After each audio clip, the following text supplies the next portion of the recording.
Well, hello there, everybody. Wait, doesn't feel original.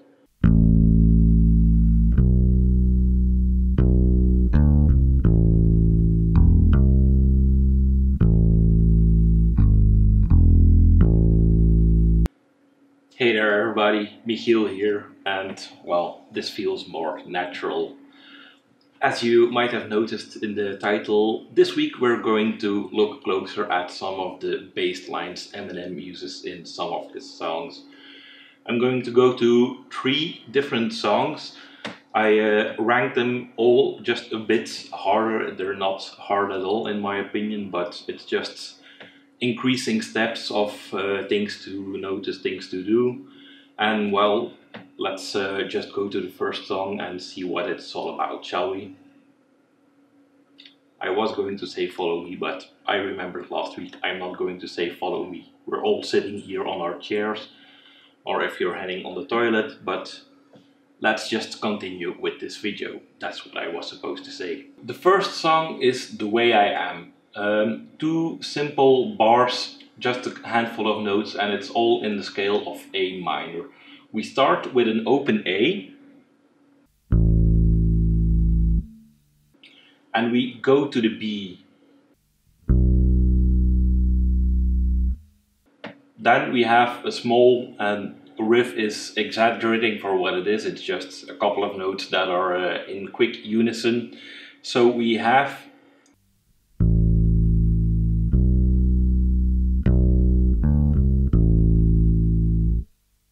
which is basically our B again, go to an open D, go to the C and go back to the A.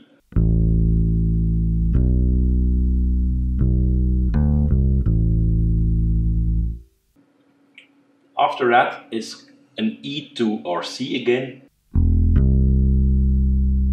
back to our A,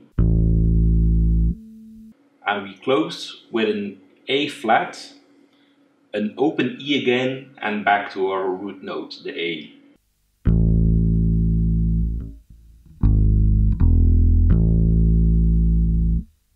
That's all there is to this one. So again, the whole part.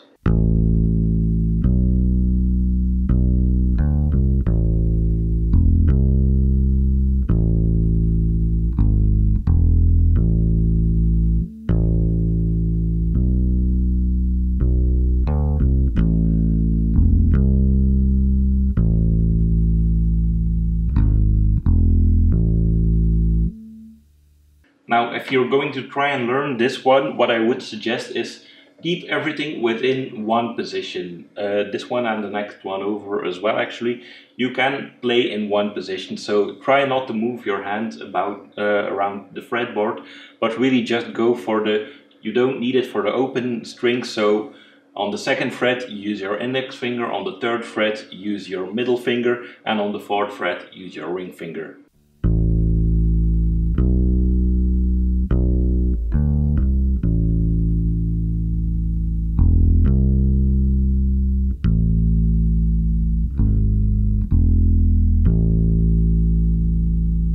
Also, while you're going from that A on the open string to the A flat on the top string, mute the open string with your ring finger. So really press down on the complete line of frets. That's all there is to this one. To the next one. Now I know what some of you might be thinking. Hughes and Kettner don't make bass amps. Why are you wearing a Hughes and Kettner shirt? Well, because Rich from Hughes and Kettner gave me this shirt, and Rich is a great guy and I like the shirt, so deal with it. But that's not important, because the next song is also a deal with it. I can't remember the title. It's a Dido song, but Eminem used it as a sample, and Dido actually performed live with Eminem a couple of times. So by now we already know we're talking about Stan. Bass, listen, learn.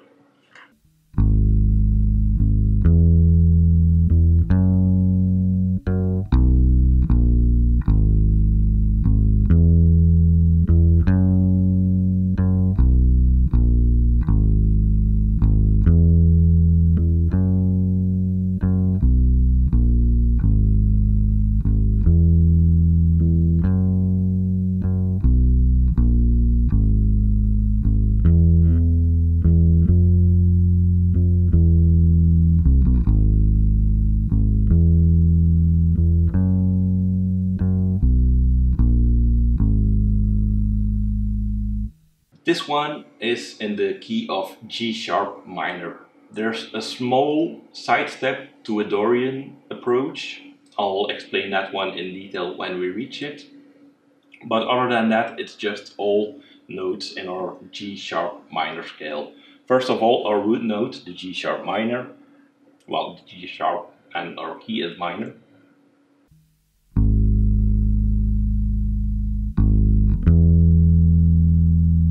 So over to the E.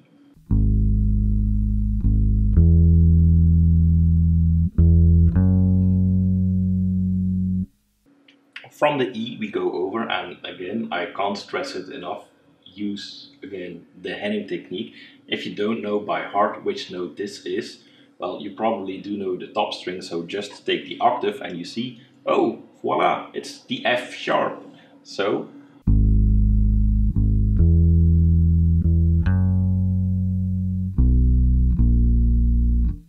basically from our F sharp we go to a B, to a B flat, and we repeat the loop all over.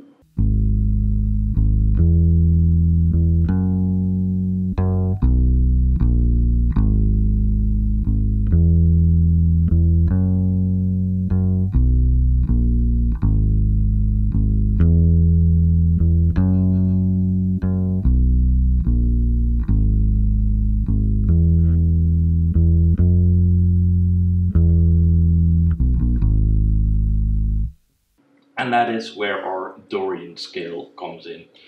We substitute our sixth, which is our E here, and we go to an F, which is our major sixth. So minor sixth to major sixth, and that changes this to a Dorian. Technically speaking, because for me it's just one side step to make like a conflict note to mess with your head a bit, and it clearly works here. I believe it's props to Rollo Armstrong, brother of Dido and bass player for Fateless. Not certain, but he's a producer on that track. He's a great bass player, he knows his shit, so I bet it was Rollo. Again, not that Dido isn't a fantastic songwriter on her own, it's just sometimes you need like that little trick to make something stick. Here it is going from our E to our F. But I'm blabbering. We just learned the whole bass line. Again, it's a rather easy one, but it's so known, and really that small change from our E to our F makes it all the better. So let's do it again. It's 3 times the first part. The 4th time it's with the change to the F and then the small riddle at the end.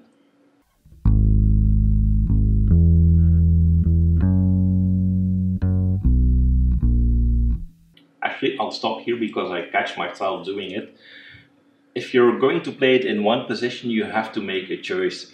Do you always go with your pinky to the 7th fret, which would make it logical? You start on the 4th, then you have your middle finger for the 5th, which we don't need, ring finger for the 6th fret, and pinky for the 7th fret. We do have that 8th fret in there once, so you can either go...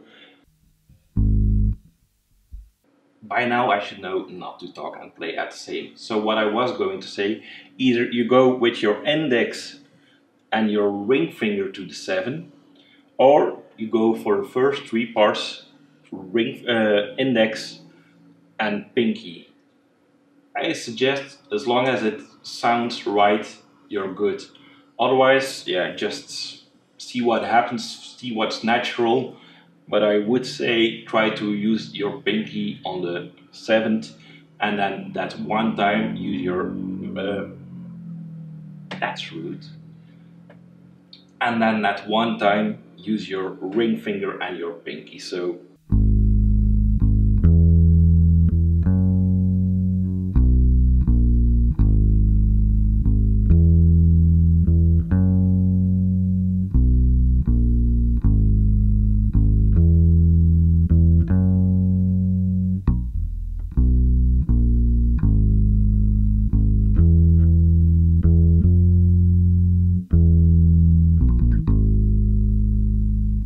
and we also have a choice. If you go pinky ring finger, what do you do with your 7th fret above? Because you need 7 and 6, but then you need your index on the 4th. So see what feels natural to you.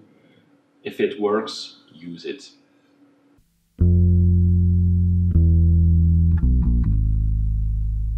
That's one way of doing it. So I'll do it slower and maybe with a close-up.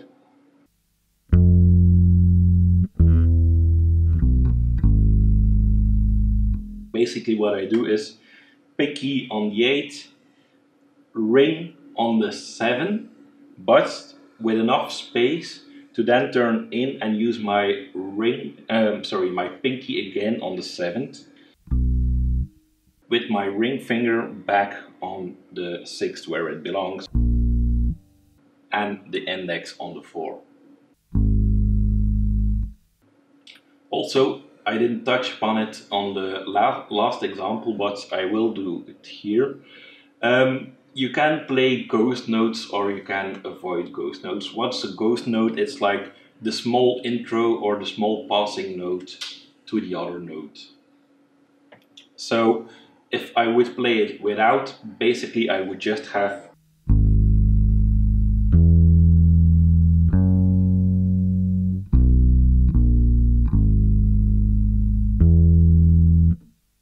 if I do it with the ghost note, it's always the note I'm on, I pluck it again before I go to the next one. So it's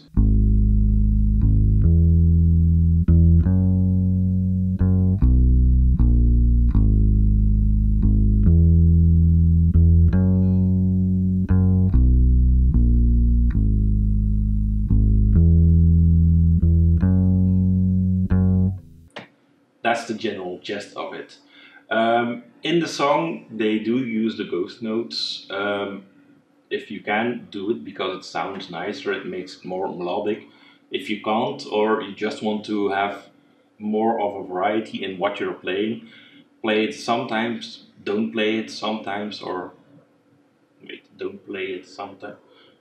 Yeah, English, hard language. Anyway, that's about it for this song. Another shirt again? Yeah, so what? Sue me. No, Ibanez also very nice company, so I thought, you know what, let's do some promotion for nice companies. Hi, Ibanez, or Ibanez, or Ibanez, whatever you prefer. Sing for the moment, and be glad I won't sing for you, but I will try to explain the bass line. We're going a step up. The basic bass line isn't that hard, but there's a nice little bass riff in there. I'm going to break it down. Also, if you're looking to the tab and score I will provide, don't look at the time signature of the notes. I just written out everything so it would fit nicely, but listen to it, get it in your fingers, and then get the timing right with correct notes. Other than that, the basic part is really simple. It's the F minor scale for that one, and that one I do know. It's based on Dream On by Aerosmith, and it even features Steven Tyler for the refrain and the solo by Joe Perry. So props to Eminem to including some real rock legends into his music. To the song.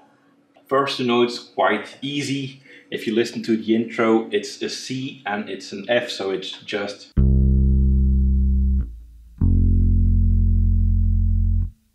Then the first new trick, I don't think we ever discussed in detail, but there's a slide through our 13th note. It's also the F, it's the octave of where we linger, so it's just.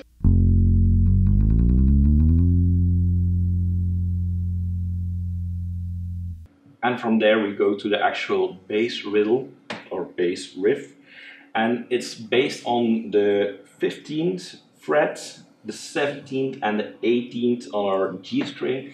So for those of you wondering, this is not the Henning trick, this is the Michiel trick.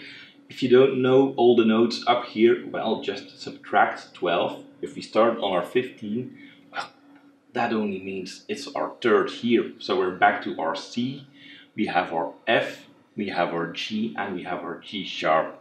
So basically what we have here as 3, 3, 5, 6.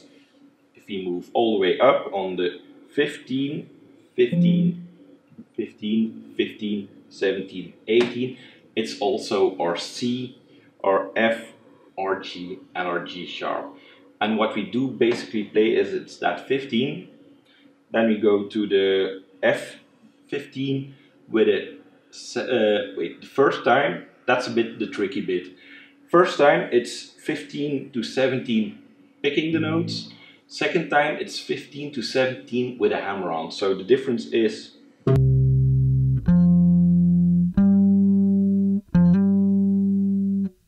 and then 18 plucked again, back down, back again,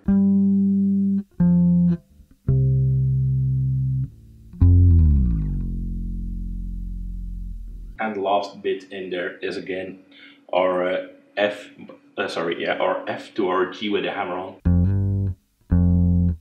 and an F to finalize it. So in all, again, don't mind the tempo, just go for the right notes.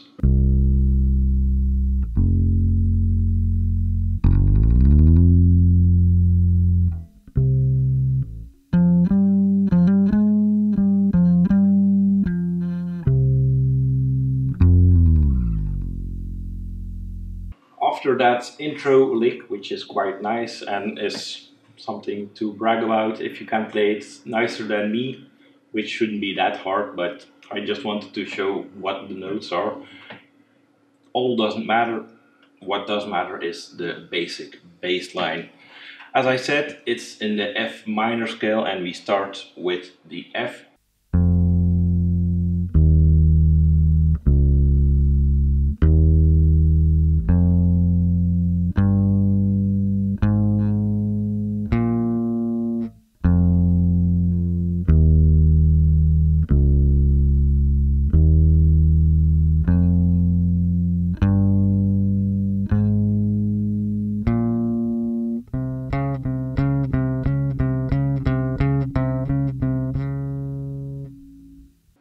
That's all there is to it. So basically what it is we have our F, we go to a D sharp, we drop further down to the C sharp, we go back to our D sharp, back to our F, go to a G, take in a G sharp, and go to our A sharp or B flat.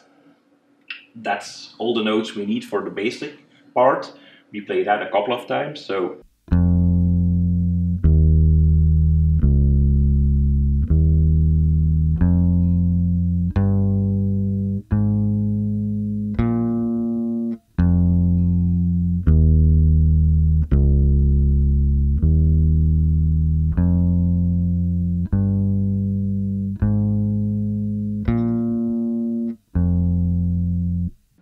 now two things.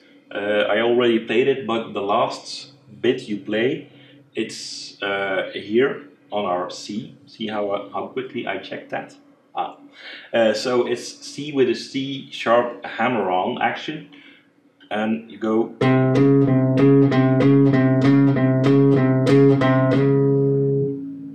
And really try it with your pinky. It's there, it's a perfect pinky exercise.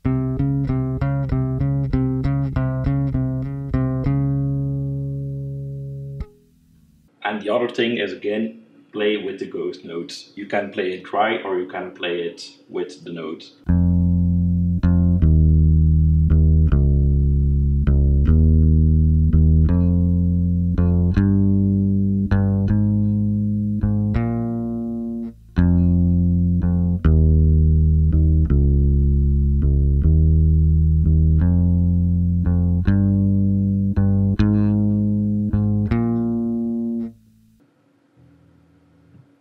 And that's just it. So what have we learned today? First of all, Eminem has some great bass lines. Somehow they are all in a minor key. Maybe Eminem isn't that much of a happy person. who knows, at least I like their song. So Eminem, if you're watching this, good job, man. I like you. Second of all, clearly I have too many shirts. If you want the same problem, I'll link the channel below. My friend Vlad from Catpick Studios. The first shirt I wore, it's a shirt you can buy. If you buy it, you help Vlad. If you help Vlad, you make him and me happy. So go and buy a nice shirt. And other than that, well, actually, let's do it with a dramatic close-up. Things are going to happen. That's all I say. See you next week.